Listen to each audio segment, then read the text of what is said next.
Good evening, students. I am Sanjay Kumar Sinha, Assistant Professor from BC Department, Mahila College, Chaibasa.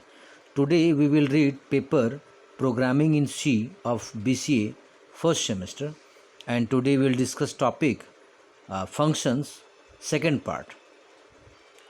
Today this is 7th lecture. Okay.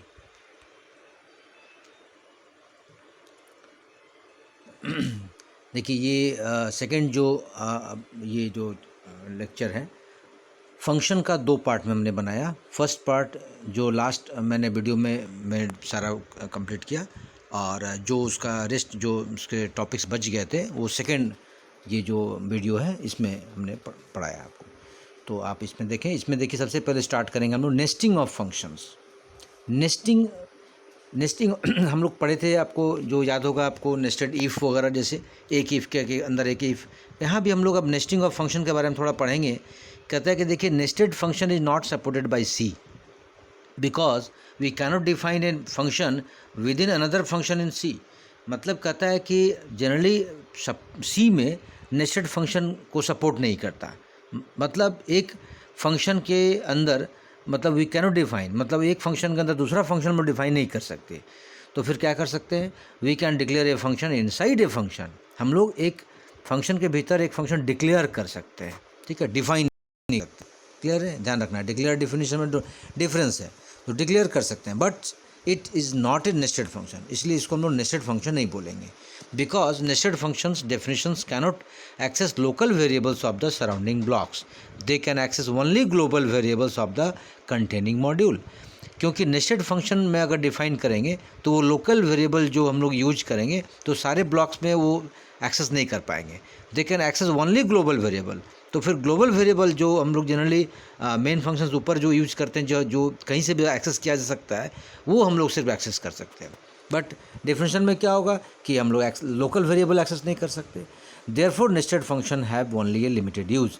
इसीलिए nested function का चूँकि use जो है वो limit हो जाता है, इसलिए हम लोग जनरली एक फंक्शन को डिफाइन, एक ही फंक्शन के अंदर में दूसरा फंक्शन को डिफाइन हम लोग नहीं कर सकते। If you try to approach nested function in C then we will get compile time error. अगर फिर भी अगर आप चाहते हैं कि आप सी में नेस्टेड फंक्शन का अप्रोच को यूज करें, ट्राई करें, तो देखिए कुछ एरर कंपाइल जब आप करेंगे तो एरर आएगा। तो एक एग्जांपल देख लेते हैं कैसे एरर आएगा। तो देखिए C program to illustrate the concept of nested function. एक हेडर फाइल हम लोगों ने लिया stdio.h। अब देखिए मेन एक फंक्शन हम लोगों ने लिया और उसमें हम लोगों ने आर्गुमेंट क्या डाला, वॉइड। अब उसके नीचे देखिए अब प्रिंट एफ मेन, ठीक है। अब मेन देखिए स्टेटमेंट प्रिंट कर रहे हैं हम लोग।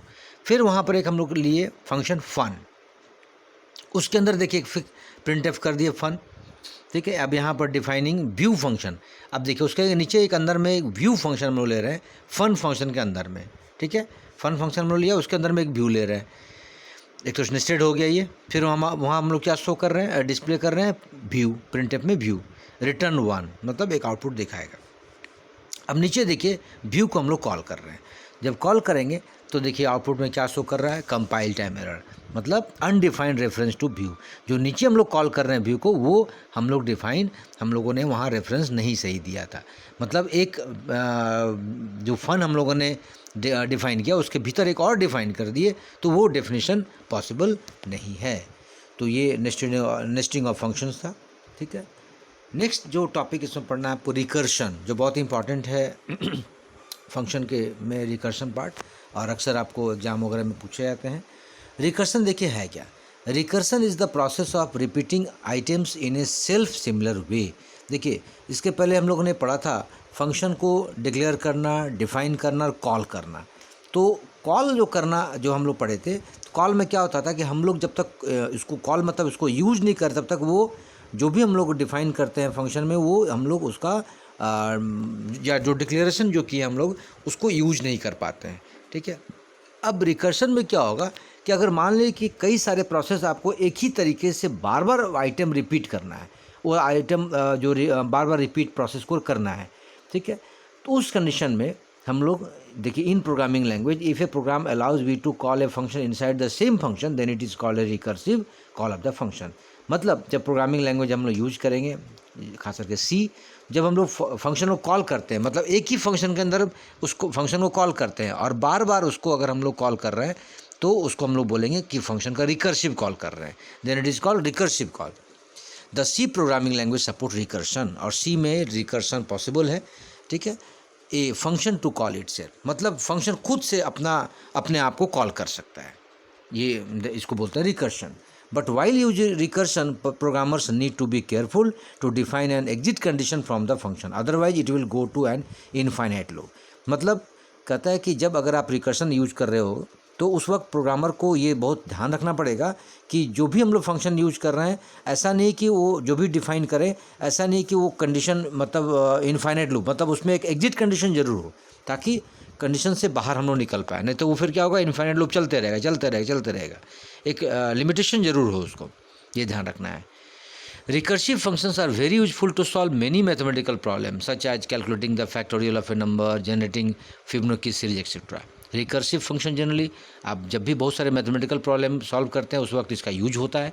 जैसे फैक्टोरियल ऑफ ए नंबर, अब मान लें कि 10 या 15 या 20 का फैक्टोरियल लेना चाहते हैं, तो उसका वो अपने ऑटोमेटिक कैलकुलेट करते हैं, ऑटोमेटिक आउटपुट देते जाएगा। और फिबोनाची सीरीज भी सेम है। तो एक एग्जांपल देखते हैं हम लोग, फैक्टोरियल का ही देख लेते हैं। अच्छा एग्जांपल है ये रिकर्सिव फंक्शन का। अब देखिए फैक्टोरियल में हेडर फाइल हमने ले लिया। अब अनसाइन लॉन्ग इंट फैक्टोरियल, तो हम लोग एक फंक्शन लिया फैक्टोरियल नाम का, और लॉन्ग इंट मतलब बहुत बड़ा इंटीजर डेटा टाइप हमारा वैल्यू इनपुट ले सकता है। और अनसाइन इंट आई, मतलब उसमें हम लोगों ने आर्गूमेंट में डाला इंट टाइप का डेटा, और आई जो है वेरिएबल लिया और अनसाइंड है, ठीक है।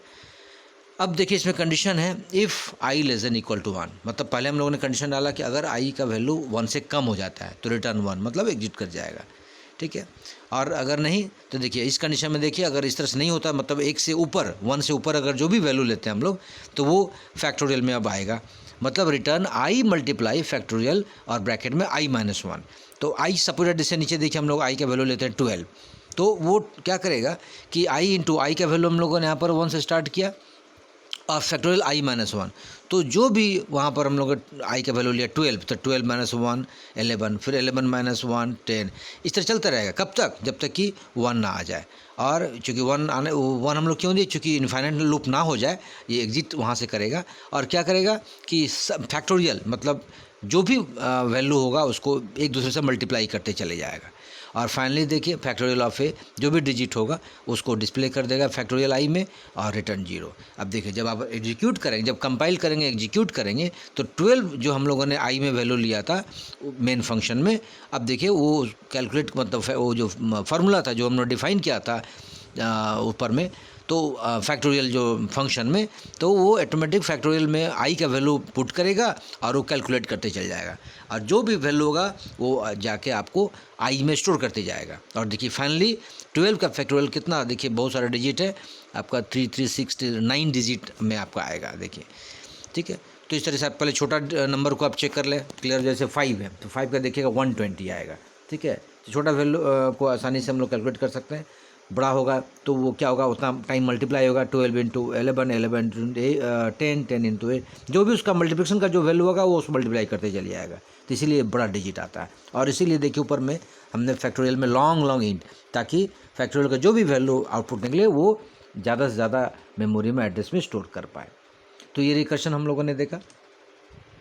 नेक्स्ट जो टॉपिक पढ़ना है आपको, passing array and string to function. हम लोगों ने पहले पढ़ा था एरे के बारे में, स्ट्रिंग के बारे में पढ़ा। अब यहाँ पर फंक्शन में एरे और स्ट्रिंग को कैसे पास कराएंगे, ठीक है। तो देखिए हमने लिखा है, कुछ एक्सप्लेन किया हमने। इन सी, पहले एरे को क्लियर समझ जाए तो स्ट्रिंग में आप इजीली उसका एग्जांपल से समझ जाएंगे। In C there are various general problems which requires passing more than one variable of the same type to a function. For example जैसे देखिए अभी जैसे हम लोगों ने प्रोग्राम आप देखे थे, वहाँ पर जो फंक्शन में एक ही वेरिएबल से ज़्यादा अगर हम लोग वहाँ सॉल्व मतलब पास करना चाहते हैं वैल्यू, तो हम लोग फंक्शन में पास कर सकते हैं। जैसे देखिए एग्जांपल हमने लिया कि कोई फंक्शन है जिसमें 10 एलिमेंट्स को हमने असेंडिंग ऑर्डर में वहाँ पर इनपुट करना है। अब यहाँ पर देखिए फंक्शन को 10 बार उसको हमको एक्चुअल पैरामीटर में मेन फंक्शन में पास करना पड़ेगा। तो बार बार उसको 10 डिफरेंट नंबर को पास करने के बदले हम लोग सिंपल एक डिक्लेयर कर सकते हैं और इनिशियलाइज कर सकते हैं एरे को, और उसको फंक्शन में पास कर देंगे। ताकि बार बार उसको रिपीट ना करना पड़े। और ये actually this will resolve all the complexity since the function will now work for any number of value. और इस तरह का अगर प्रॉब्लम आते हैं या बहुत ज़्यादा वैल्यूज़ को अगर हम लोग पास करना चाहते हैं फंक्शन में, तो इस तरीके से हम लोग एरे को के थ्रू हम लोग पास कर सकते हैं। As we know that the array name contains the address of the first element. Array name का मतलब क्या होता है कि जो भी एलिमेंट का पहला एड्रेस वहाँ स्टोर होता है। Here we must notice that we need to pass only the name of the array in the function which is intended to accept an array. The array defined as the formal parameter will automatically refer to the array specified by the array name defined as an actual parameter. मतलब जो भी array हम लोग यहाँ पर use करेंगे automatically वो array में नेम से वो डिफाइन हो जाएगा, और जो भी हम उसमें पैरामीटर लेंगे तो वो बाय डिफ़ॉल्ट उसमें एरे हम लोग जो स्पेसिफाई करेंगे तो वो डिफाइन हो जाएगा और उस तरह से एक्सेप्ट कर पाएगा एरे में फंक्शन के थ्रू। अब देखिए एग्जाम्पल के थ्रू क्लियर करते हैं उसको। हेडर फाइल ले लिया हम लोगों ने, मीन एरे देखिए हम लोगों ने एरे का नाम लिया और उसके अंदर में आर्गूमेंट डाला। अब उस आर्गूमेंट में देखिए हम लोग एरे का डिक्लेरेशन किया, तो इंट एरे और सबस्क्रिप्ट डाला और इंट साइज, एक साइज वेरिएबल ले लिया। अब नीचे देखिए फिर मीन एक वेरिएबल लिया जिसमें हम लोगों ने एरे सबस्क्रिप्ट को 0 को इनिशियलाइज़ किया उसमें, फिर आई में इनिशियलाइज़ किया हम लोगों ने 0। अब लूप चलेगा 1 से स्टार्ट होगा, आई लेस देन साइज, जहाँ जो भी साइज हम लोगों ने लेंगे वहाँ पर तो वो चलेगा और आई प्लस प्लस इंक्रीमेंट कर दिया जाएगा। अब नीचे देखिए कंडीशन है if mean greater than array, mean चूँकि हम लोगों ने वहाँ पर क्या स्टोर किया है एरे 0, मतलब पहला इंडेक्स से स्टार्ट करेगा, ग्रेटर देन एरे आई, जो भी एरे आई में स्टोर होगा तो चलते रहेगा, और एरे आई में जो भी इनपुट एलिमेंट होगा वो मीन में स्टोर करते जाएगा और ये जाके रिटर्न मीन का वैल्यू शो कर देगा। अब देखिए फंक्शन यहाँ एंड हो गया। अब मेन फंक्शन में हम नीचे आते हैं हम लोग। तब मेन में देखिए आई में हम लोग यहाँ पर क्या करते हैं वैल्यू 0 इनिशियलाइज करते हैं, मीन में 0 इनिशियलाइज करते हैं। फिर एक नंबर वेरिएबल लेते हैं और एरे का नाम लेते हैं एरे, जिसमें हम लोग अलग अलग देखिए डिक्लेरेशन करते हैं 4 5 7 3 8 9। फिर मीन में अब देखिए यहाँ पर कॉल कर रहे हैं। अब यहाँ पर हम लोग साइज के थ्रू पासिंग एरे में पासिंग कर रहे हैं, जो हम लोगों ने आप एक्चुअली समझना है। तो मीन सॉरी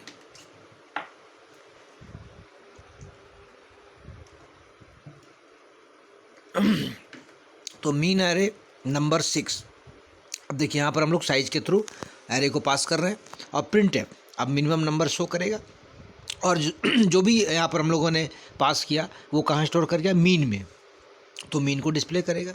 अब जब आप आउटपुट देखोगे तो मिनिमम नंबर इज़ 3, क्योंकि अब जो 4 5 7 3 8 9 में जो भी मिनिमम नंबर था वो मीन में आके स्टोर कर दिया और डिस्प्ले कर दिया।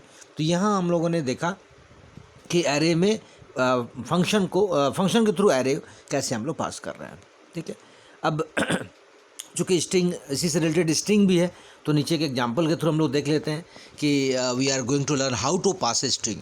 अब चूँकि यहाँ तो हम लोगों ने डिजिट लिया, अब अगर स्ट्रिंग को कैरेक्टर एरे के थ्रू पास करना है फंक्शन में तो कैसे पास करेंगे, एग्जाम्पल के थ्रू समझ लेते हैं।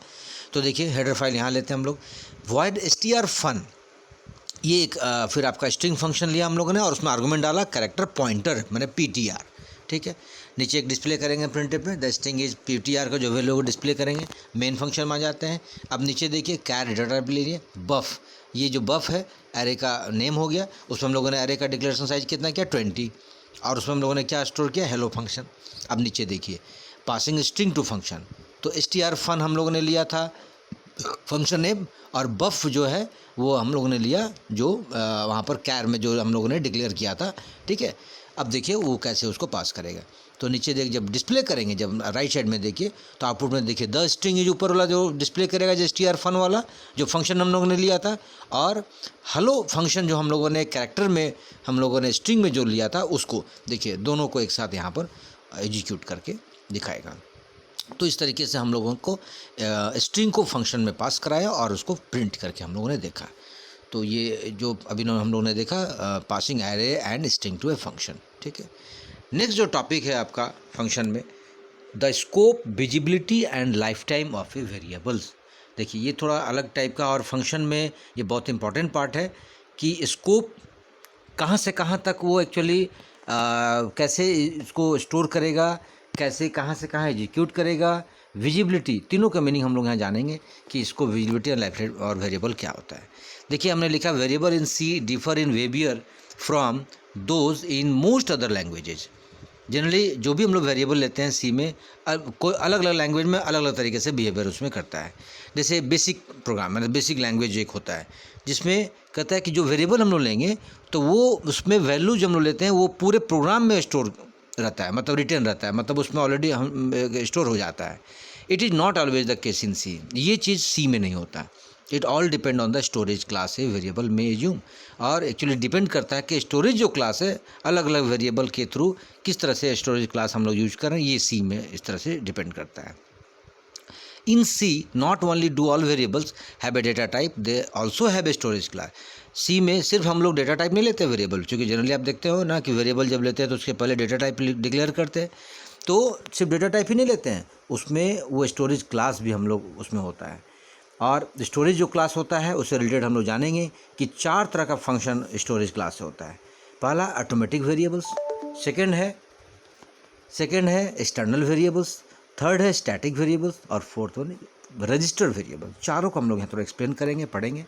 देखिए सबसे पहले अभी जो हम लोग बात करते हैं स्कोप, तो उसको क्लियर समझ लें। The scope of variables determine over what region of the program is a variable is actually available for use. मतलब जो वेरिएबल आप यूज करते हो तो उस प्रोग्राम में एक वेरिएबल एक्चुअली कब तक एक्टिव रहेगा, माने कब तक उसको हम यूज कर पाएंगे, ये हो गया स्कोप। जो फिर देखिए लाइफ टाइम जो हम बात करें तो ऊपर में हम लोग लॉन्गेविटी, उसको लॉन्गेविटी भी कहेंगे, refers to the period during which a variable retains a given value during execution of a program. So longevity has a direct effect on the utility of a given variable. तो जो life time हम लोग बात करें तो ऊपर में life time को लॉन्गेविटी भी कर सकते हैं। मतलब एक्चुअली ये जो वेरिएबल हम लोग ले रहे हैं और वो जब प्रोग्राम को एग्जीक्यूट करेंगे तो वो कब तक मतलब अलाइव रहेगा, मतलब कब तक एक्टिव रहेगा। और ये एक्चुअली जो भी वेरिएबल लेंगे वो एक्चुअली वो अफेक्ट करता है यूटिलिटी पर, मतलब उसका यूज पर अफेक्ट करता है। तो वो देखना है लॉन्गेविटी के थ्रू को कब तक वो अलाइव रहेगा, कब तक एक्टिव रहेगा। ये था लाइफ टाइम ऑफ वेरिएबल। और थर्ड विजिबिलिटी। विजिबिलिटी मीन्स क्या होता है कि accessibility of a variable from the memory. मतलब जो वेरिएबल में हम लोग स्टोर करते हैं तो वो वेरिएबल मेमोरी से कब तक हम लोग या कहाँ से हम लोग उसको कहाँ तक एक्सेस कर सकते हैं। तो ये तीनों चीज़ को हम लोग यहाँ डिटेल से हम पढ़ेंगे। The variables may also be broadly categorised depending on the place of their declaration as internal और एक्सटर्नल। देखिए अब जो वेरिएबल हम लोग यहाँ पर जो डिक्लेयर करते हैं या तो इंटरनल जिसको लोकल बोलते हैं, ठीक है, या एक्सटर्नल ग्लोबल मतलब कहीं से भी उसको यूज किया सकता है, और इंटरनल मतलब क्या होता है कि एक फंक्शन के अंदर एक उसी को उससे भी यूज कर सकते हैं। Internal variables are those which are declare within a particular function. जब एक ही फंक्शन के भीतर अगर हम लोग वेरिएबल को यूज करते हैं that is called internal variable. While external variables are declared outside of any function. जबकि जो हम लोग फंक्शन के बाहर जो डिक्लेयर करते हैं उसको बोलते हैं external variables. It is very important to understand the concept of storage classes and their utility in order to develop efficient multifunction programs। और ये बहुत ज़रूरी जानना आपको कि कैसे स्टोरेज क्लास का क्या कॉन्सेप्ट है और किस तरह से अगर बहुत सारे जब हम लोग फंक्शन वाला प्रोग्राम जब हम लोग डेवलप करेंगे तो उसको कैसे किस ऑर्डर में उसको स्टोर करेगा, कैसे यूटिलाइज करेगा, ये जानना बहुत ज़रूरी है। और ये जानने के लिए हम लोग ये चारों पर्पस जो स्टोरेज क्लास को समझना होगा। सबसे पहले automatic variable in C.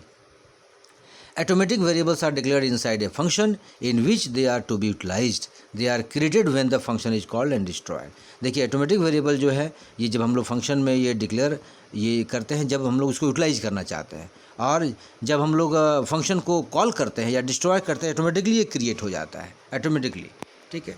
When the function is एग्जीटेड, जब फंक्शन इससे आप बाहर निकलते हो, हेंस द नेम एटोमेटिक, इसीलिए इसका नाम एटोमेटिक पड़ा। Automatic variables are therefore private to the function in which they are declared. जब आप डिक्लेयर करते हैं फंक्शन में वेरिएबल को तो ऑटोमेटिक वेरिएबल ऑटोमेटिकली प्राइवेट हो जाता है, मतलब लोकली वो उसको कॉल कर सकते हैं, यूज कर सकते हैं। Because of this property automatic variables are also referred to as local और इंटरनल वेरिएबल। और इसी गुण के चलते ऑटोमेटिक वेरिएबल सिर्फ लोकल या इंटरनली वेरिएबल को हम लोग यूज कर सकते हैं। A variable declared inside a function without storage class specification is by default an automatic variable. अगर आप मान लो कि जो भी फंक्शन के अंदर वेरिएबल डिक्लेयर करते हैं बिना कोई स्टोरेज क्लास का तो बाय डिफॉल्ट वो ऑटोमेटिक वेरिएबल हो जाता है। One important feature is of automatic variables is that their value cannot be change accidentally by what happens in some other function in the program. मतलब जब एक इसका इंपॉर्टेंट फीचर है automatic variable का कि अपने आप ये चेंज नहीं हो सकता, मतलब जब तक आप चेंज नहीं करोगे, ठीक है। दूसरे ऐसा नहीं कि कोई और प्रोग्राम में कोई और फंक्शन उसको अचानक बदल दिया, इस तरह से नहीं हो सकता। This assured that we may declare and use the same variable name in different function in the same program without causing any confusion to the compiler। मतलब इसका मतलब ये है कि जो हम लोग जैसे डिक्लेयर करेंगे सेम वेरिएबल को सेम फंक्शन में, सॉरी अलग अलग फंक्शन में सेम प्रोग्राम में, तो बिना कंपाइलर को कोई कन्फ्यूजन नहीं होगा, क्योंकि अलग अलग फंक्शन में उसको हम लोग यूज़ कर रहे हैं इस एक ही वेरिएबल नेम को, तो वहाँ कोई कन्फ्यूजन उसको नहीं होगा। एक एग्जाम्पल देखते हैं हमने यहाँ पर, वॉइड फंक्शन 1, वॉइड फंक्शन 2, दो हम लोगों ने यहाँ फंक्शन लिया, वॉइड हम लोगों ने यहाँ पर डिस्प्ले करना है इसको। मेन देखिए, मेन में आ जाइए। अब एम वेरिएबल लिया हम लोग, एम में हम लोगों ने क्या इनिशियलाइज किया 1000। अब नीचे देखिए फंक्शन 2 को हम लोग कॉल कर रहे हैं, ठीक है। अब नीचे प्रिंट एफ देखिए दिखाएगा, एम का वैल्यू डिस्प्ले करेगा। अब देखिए कमेंट्स में लिखा थर्ड आउटपुट, फिर नीचे आते हैं उसको क्लियर समझेंगे। पहले देख लेते हैं वॉइड फंक्शन 1, फिर वॉइड, फिर एम में हम लोगों ने क्या इनिशियलाइज किया 10। अब नीचे देखिए printf M first output, फिर वॉइड फंक्शन 2, उसमें हम लोगों ने एम में लिया 100 और फंक्शन 1 को कॉल किया। अब देखिए यहाँ पर first output, third output, second output जो आप देख रहे हैं, एक्चुअली फर्स्ट आउटपुट देखिए जो आप फंक्शन 1 में जो हम लोगों ने कॉल किया, ठीक है। तो चूँकि फंक्शन 1 जो है वो हम लोग फंक्शन 2 में लिया, तो होगा क्या कि जब आप देखो ऊपर गौर करें कि फंक्शन मेन में हम लोगों ने क्या लिया फंक्शन 2, फिर आप नीचे लिए फंक्शन 1, तो फर्स्ट आउटपुट चूँकि एम का जो वैल्यू है फंक्शन 1 वाला वो डिस्प्ले करेगा, ठीक है। तो चूँकि एक ही फंक्शन देखिए हम लोग अलग अलग हम लोगों ने यूज किया, और वेरिएबल एक ही है बट अलग अलग फंक्शन में हम लोगों ने यूज किया, तो वहाँ कोई कन्फ्यूजन कंपाइलर को नहीं हो रहा है। इसीलिए पहला आउटपुट देखिए एम का वैल्यू शो कर देगा 10, फिर इधर वाला फंक्शन 2 को शो करेगा, ठीक है। एम उसमें क्या हम लोगों ने लिया है 100, क्योंकि उसमें देखिए फंक्शन 1 को सबसे पहले किया, तो फंक्शन 1 को सबसे पहले डिस्प्ले कर दिया। फंक्शन 1 में हम लोगों ने क्या लिया था 10, फिर फंक्शन 2 को डिस्प्ले करेगा, ठीक है, तो उसमें हम लोग ने आते 100, और फाइनली जो हम लोग ऊपर में जो मेन फंक्शन में लिया था हम लोगों ने, उसमें लिया था एम में 1000, तो लास्ट में 1000 दिखा देगा थर्ड आउटपुट। तो इस तरीके से यहाँ पर कोई कन्फ्यूजन कंपाइलर को नहीं होगा, और एक ही वेरिएबल को देखिए अलग अलग फंक्शन हम लोगों ने यूज किया, और ये ऑटोमेटिक वेरिएबल इसको हम लोग कर सकते हैं, ठीक है। अब सेकेंड जो आपका है external variable in C, variables that are both alive and active together throughout the entire program are known as external variable. मतलब वेरिएबल जो है एक्टिव है पूरे प्रोग्राम में, और थ्रू आउट द इंटायर, मतलब पूरे प्रोग्राम में अलाइव है, मतलब जिंदा रहे और एक्टिव रहे, तो उसको बोलते हैं एक्सटर्नल वेरिएबल। इसको हम लोग ग्लोबल वेरिएबल बोल सकते हैं, मैंने पूरे प्रोग्राम में, लोकल वेरिएबल नहीं, एक्सटर्नल वेरिएबल, इसको ग्लोबल वेरिएबल भी बोल सकते हैं। Unlike local variables, global variables can be accessed by any function in the program. जैसे लोकल वेरिएबल क्या था, सिर्फ एक फंक्शन में हम उसको कॉल कर सकते थे, है ना, कहीं और फंक्शन से उसको कॉल नहीं किया सकता था। बट ग्लोबल वेरिएबल क्या है कि पूरे प्रोग्राम में किसी फंक्शन से उसको कॉल किया सकता है। External variables are declared outside a function, क्यों, क्योंकि ये फंक्शन के बाहर डिक्लेयर इसको करते हैं। देखिए एग्जांपल देख लेते हैं यहाँ पर हम लोग, जैसे देखिए 3 हम लोगों ने फंक्शन लिया, fun1, fun2, fun3, क्लियर है। तीनों में हम लोगों ने वॉइड आर्गूमेंट डाला, चूँकि डिस्प्ले करना है हमें। अब नीचे देखिए एक्स एक हम लोगों ने वेरिएबल लिया, वो ग्लोबल देखिए लिख दिया हमने ग्लोबल, चूँकि मेन से ऊपर हम लोगों ने लिया, ठीक है, तो वो ग्लोबल हो गया, उसको कहीं से भी एक्सेस किया जा सकता है। अब नीचे देखिए एक्स में हम लोगों ने क्या असाइन किया 10, तो वो कहाँ स्टोर हो गया कि ग्लोबली जाके 10 एक्स में स्टोर हो गया। अब नीचे देखिए 4 हमने प्रिंटफ स्टेटमेंट डाला, ठीक है, एक बार सबसे पहले एक्स, फिर नीचे देखिए fun1 को हमने कॉल किया, फिर fun2 को कॉल किया, और फिर fun3 को कॉल किया, ठीक है, अलग अलग बारी बार किया। अब नीचे देखिए fun1 वॉइड, अब पहला fun1 में हम लोगों ने डिफाइन किया, क्या डिफाइन किया, तो x equal to x plus 10, तो x का वैल्यू हम लोगों ने कितना लिया था 10, तो देखिए x का वैल्यू देखिए सबसे पहले पहला प्रिंटअप देखिए वहाँ सिर्फ x का वैल्यू डिस्प्ले करना था, तो x का वैल्यू 10 दिखा दिया। फिर जैसे ही fun1 में आया, तो fun1 में फिर उसको x का वैल्यू 10 मिला, तो 10 प्लस 10 कितना 20, तो देखिए आउटपुट में देखते चलिए x का वैल्यू 20 शो कर दिया। फिर fun2 में आए हम लोग, fun2 में फिर अब यहाँ पर क्या कर रहा है x को, फिर देखिए x में 1 लिया हमने, तो x को 1 डिस्प्ले कर दिया, ठीक है, ये लोकल वेरिएबल हमने लिया, तो x को डिस्प्ले कर दिया 1। फिर नीचे देखिए fun3 में अब यहाँ फिर ग्लोबल हमने लिया, तो x equal to x plus 10, x का वैल्यू कितना हो गया था 20, तो 20 प्लस 10 कितना 30, तो x का वैल्यू 30 दिखा दिया। तो इस तरीके से हम लोग लोकल और ग्लोबल का देखिए हमने यहाँ पर आपको अलग अलग डिफरेंस करके आपको यहाँ पर एग्जांपल दिखाया। नीचे देखिए क्लियर लिखा हमने कि once a variable has been declared as global any function can use it and change it value. अगर इसको ग्लोबली आप यूज़ कर सकते हो, फंक्शन कहीं से भी उसको यूज़ कर सकता है और वैल्यू को चेंज कर सकता है। तो ये था external variable in C. Third जो है static variable in C. Static मतलब फिक्स होता है। देखिए स्टैटिक मतलब ये होता है कि जब तक आप प्रोग्राम कंप्लीट नहीं हो जाए तब तक वो फिक्स होगा, परसिस्ट होगा, ठीक है। अब देखिए जैसे स्टैटिक कीवर्ड यूज करेंगे यहाँ पर हम लोग, इंट एक्स तो जनरल है, फ्लोट वाइज जनरल है, बट उसके पहले स्टैटिक लग गया। इस वेरिएबल को हम लोग इंटरनल टाइप को भी यूज़ कर सकते हैं या एक्सटर्नल टाइप भी यूज़ कर सकते हैं, depending on the place of declaration. Internal static variable are those which are declared inside a function, originally function के अंदर हम लोग डिक्लेयर करेंगे। नीचे देखते हैं कि इसका एग्जाम्पल वॉइड स्टैट। देखिए स्टैट एक हम लोगों ने फंक्शन लिया, मेन में आ जाइए, इंट आई एक वेरिएबल लिया, अब एक लूप चलाते हैं, 1 से स्टार्ट करते हैं, लेस देन 3 आई प्लस प्लस, स्टैट फंक्शन को हमने कॉल किया। अब नीचे देखिए डिफाइन करते हैं स्टैट को, स्टैटिक हम लोग ने लिया। देखिए स्टैटिक में क्या है कि एक्स का वैल्यू 0 फिक्स हो गया। अब नीचे जैसे आते हैं तो x equal to x plus 1, तो एक्स का वैल्यू ऑलरेडी फिक्स है, फिर 0 + 1 मतलब 1 इंक्रीज हो गया, फिर देखिए एक्स का वैल्यू डिस्प्ले कर देगा। अब नीचे आउटपुट देखिए, ये चूँकि लूप चलेगा मतलब आई 1 से शुरू करेगा, फिर 1 2 3, तो देखिए चूँकि 0 के बाद 0 + 1 तो 1, तो एक्स का वैल्यू पहले 1 डिस्प्ले कर दिया, फिर उसका 1 का जो वैल्यू मतलब एक्स का वैल्यू 1 स्टैटिक हो गया, फिक्स हो गया। अब वो दोबारा फिर 0 पोजीशन में नहीं जाएगा, फिक्स हो गया मतलब एक्स का वैल्यू 1, फिर एक इंक्रीज करेगा, इंक्रीमेंट करेगा तो 1 + 1 कितना 2, तो एक्स का वैल्यू 2, मतलब एक्स का वैल्यू जो है वो स्टैटिक मतलब एक जगह फिक्स हो गया। अब वो फिर से पुराने वाले जो वेरिएबल में हम लोगों ने इनिशियलाइज किया वहाँ नहीं जाएगा वो, तो ये है static. Static variable initialise only once when the program is compiled, it is never initialised again. मतलब एक बार हम लोगों ने इनिशियलाइज कर दिया तो प्रोग्राम जब कंपाइल करते वक्त तो फिर दोबारा हम लोग उसको इनिशियलाइज नहीं कर सकते। अब देखिए इस प्रोग्राम को यहाँ पर हमने क्लियर किया, during the first call to start x is incremented to 1। पहला कॉल में क्या हुआ, एक्स को इंक्रीमेंट 1 से कर दिया, तो जब एक्स स्टैटिक कर दिया हम लोगों ने तो एक्स का वैल्यू 1 रह गया। जैसे ही नेक्स्ट कॉल ऐड हुआ तो फिर क्या हुआ, एक ऐड हो गया उसमें, तो 1 + 1 2, तो इस तरह एक्स का वैल्यू 2 शो कर दिया। फिर थर्ड जब कॉल किया तो फिर वहाँ एक्स का वैल्यू 3 हो गया, क्योंकि 1 + 2 ऑलरेडी एक्स का वैल्यू था, तो 2 + 1 3। तो इस तरह से स्टैटिक वेरिएबल हम लोग यूज़ कर सकते हैं ताकि फिर आगे मतलब कंटिन्यू चलता रहे और वो बैक अपने पुराने वाले जो वेरिएबल का जो इनिशियलाइज किया था उस पोजीशन पर ना जाए। तो इस तरह से स्टैटिक वेरिएबल हम लोगों ने देखा। फोर्थ जो आपका है रजिस्टर वेरिएबल इन सी। देखिए we can tell the compiler that a variable should be kept in once the machine register. Actually register variable का मतलब ये, जब मेमोरी में हम लोग कोई वेरिएबल स्टोर करते हैं तो वो मेमोरी में एक रजिस्टर, एक जहाँ हम लोग हार्डवेयर इसको पढ़े थे हम लोग फंडामेंटल में, जहाँ उसको एक जगह स्टोर कर देगा, ठीक है। और जब भी हम लोग प्रोग्राम को एग्जीक्यूट कराएंगे तो उस जगह से वो वेरिएबल को कंट्रोल करता है और वहाँ से फिर वो मतलब पिकअप करके और फिर उसको डिस्प्ले करेगा। This is done as follow, register int count, और इस तरह से वो काउंट करता है कितना आपने वेरिएबल लिया, कितना वेरिएबल स्टोर किया, और इस तरह वेरिएबल रजिस्टर में स्टोर करते जाएगा और उसको काउंट भी करते जाएगा।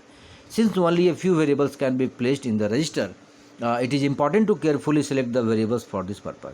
तो जब कुछ वेरिएबल हम लोग रजिस्टर के थ्रू यूज़ करते हैं तो इसको ध्यान से हम लोग को इस पर्पस से केयरफुली इसको सिलेक्ट करेंगे, और सी जो है ऑटोमेटिकली रजिस्टर वेरिएबल में कन्वर्ट करते जाता है। जैसे अगर लिमिट आपका रीच कर गया जहाँ तक वेरिएबल का आपका स्टोर करना था, ऑटोमेटिकली उसको नॉन रजिस्टर वेरिएबल में स्टोर करते जाएगा। अब देखिए ये register variable in C complete हुआ। अब नीचे हमने कुछ आपको दिखाया टेबल समराइजेज, नीचे कुछ टेबल देंगे, और ये जो टॉपिक था आपका visibility and life time of variable in function and scope, ये इसको हम लोग यहाँ पर एक तीनों का अलग से हम लोग इसको देख लेते हैं कि ये कैसे एक्चुअली समराइज कर रहे हैं इसको। स्कोप मतलब clear the region of a program in which a variable is available for use, मतलब किसी भी प्रोग्राम में जो वेरिएबल यूज करते हैं उस कहाँ तक यूज करेगा, ये स्कोप हो गया।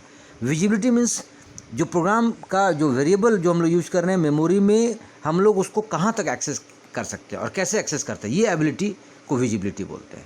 लाइफ टाइम मतलब वेरिएबल का ड्यूरेशन, कब तक वो मेमोरी, जब तक हम लोग एग्जीक्यूट करेंगे प्रोग्राम तो कब तक वो वेरिएबल मेमोरी में एग्जिस्ट करेगा, ये हो गया लाइफ टाइम। ठीक है, ये तीनों का क्लियर अलग से हम लोग समराइज कर दिए। अब कुछ रूल्स है जो इसको थोड़ा हम लोग लास्ट में समझ लेंगे। The scope of a global variable is entire program file. याद रखना है ग्लोबल वेरिएबल पूरे प्रोग्राम में जो स्कोप हो गया, मतलब कंप्लीट हम लोग कहीं इसको यूज कर सकते हैं। The scope of a local variable C begins at a point of declaration and end at the end of the block of function in which it is declared. Scope का मतलब local variable start करता है जब हम लोग declare करते हैं जहाँ से वेरिएबल, और अंत तक जहाँ तक हम लोग फंक्शन को एंड में डिक्लेयर कर रहे हैं, ये हो गया स्कोप। ठीक है। थर्ड जो है the scope of a formal function argument in own function, और स्कोप मतलब जो फंक्शन का आर्गूमेंट होता है उसका अपना खुद का फंक्शन, वो स्कोप हो गया कि कहाँ से कहाँ तक वो इसको स्टोर करेगा। लाइफ टाइम मतलब हो गया, या लॉन्गिविटी उसको कर सकते हैं। ऑटो वेरिएबलेंसी मतलब पूरे प्रोग्राम में उसका स्कोप मेन फंक्शन जब एग्जीक्यूट करेगा तो कम्प्लीटली कब तक वो उसको एग्जीक्यूट कर सकता है, ये लाइफ टाइम हो गया। The life of N auto variable declared in a function and with a function executed. जब फंक्शन से हम लोग एग्जिट होते हैं तो ऑटोमेटिकली ऑटो वेरिएबल जो है ऑटोमेटिकली फंक्शन को डिक्लेयर कर देगा। A static local variable although its scope is limited to its function, its lifetime will extend till the end of program execution. Static local variable क्या होता है? ये तब तक चलेगा जब तक कि आपका कंप्लीट प्रोग्राम का एग्जीक्यूशन एंड ना हो जाए. All variables have visibility in their scope provided they are not declared again. अगर मान लें फिर से दोबारा डिक्लेयर अगर नहीं किया गया तो सारे वेरिएबल्स जो है उसका फिर से उसके स्कोप में उसका विजिबिलिटी आ जाएगा, मतलब फिर से वो लाइफ मतलब वो अलाइव हो जाएगा, एक्टिव हो जाएगा. If a variable is declared within its scope again, it loses its visibility in the scope of the redeclared applicable C. अगर आप फिर से डिक्लेयर कर दिए स्कोप में तो उसका विजिबिलिटी ख़त्म हो जाता है और फिर वो वहाँ से अपना स्कोप फिर वहाँ से ले लेता है, वहाँ से स्टार्ट हो जाता है. तो ये हम लोगों ने आज जो पढ़ा, ये कंप्लीट जो आपका चैप्टर था, अलग अलग नेस्टिंग फंक्शन, रिकर्शन और lastly the scope visibility and life time variable. तो ये फंक्शन चैप्टर हम लोगों ने आज यहाँ कंप्लीट किया. आप इसको पढ़ें, समझें और फिर जो भी डाउट है फिर हम लोग क्लास में डिस्कस करेंगे. Okay, thank you.